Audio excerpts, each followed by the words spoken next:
Mark Halpern, what if we're just all wrong? What are the percentages? Destroy the videotape. We're going to wake up Wednesday morning and be shocked beyond recognition. It is a 50-50 nation with no outside elements. There are just a lot of outside elements here. Obama's well-funded. He's run a much better campaign.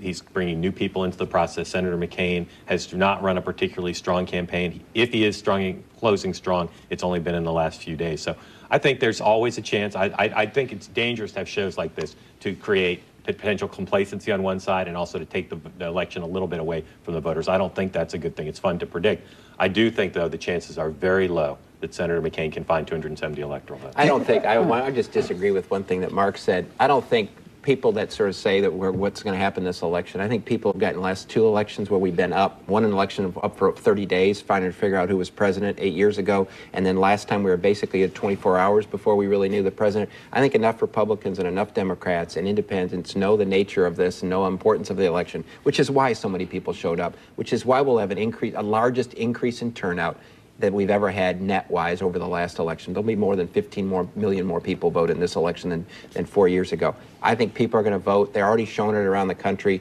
and everybody knows these elections can go either way. But for me, somebody that's watched these elections, I have tremendous confidence that it's going to turn out the way we think it's going to turn out. What would surprise you Tuesday night? What will surprise me? If I knew that, it wouldn't surprise me.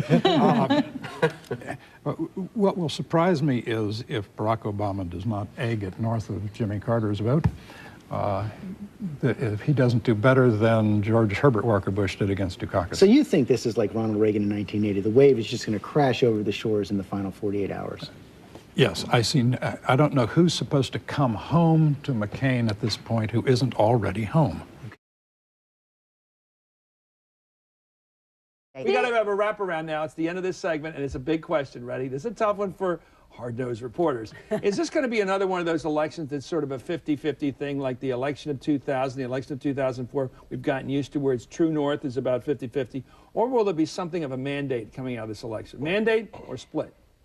I think there will be something of a mandate. Those battleground polls are just looking too favorable for Obama. Joe? Last time, 51.5 seemed a mandate for George Bush. He just blew it. I mean, I think that you don't have to win by all that much to have a mandate at this moment.